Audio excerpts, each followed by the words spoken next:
So in this lab session, we are going to create a Vagrant machine on Linux server, my base machine where Vagrant will be installed. That's a Linux machine. And details are it got CentOS 7.3 installed, which is 64-bit. We all know 7 is by default 64-bit. Host platform, I'm using VMware Workstation 12. I got hardware virtualization extensions enabled.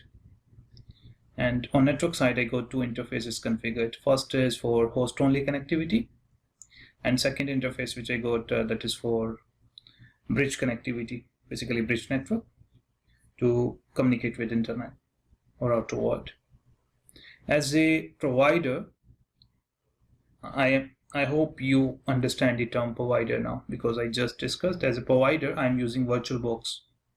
So VirtualBox is my provider.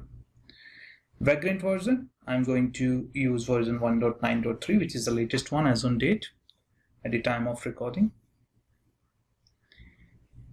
So first thing, as a prerequisite, it's recommended that you update your system with all the latest patches. So simply run yum update -y, -y is for yes, then install GCC make and kernel development.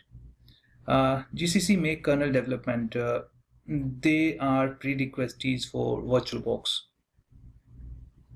So if you're using VMware, then you have to look what are the prerequisite packages. If you're using some other provider, accordingly you have to see what are the prerequisites. In my case, for VirtualBox, these packages are the prerequisites.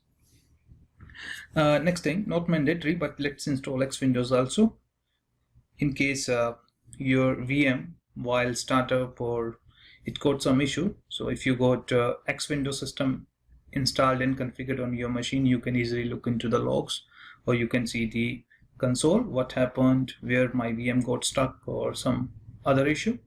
So you can install X Windows. Again, this is not mandatory.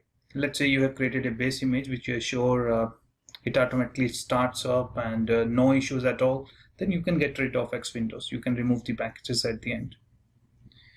After that, reboot your system. So these are the prerequisites. So let me quickly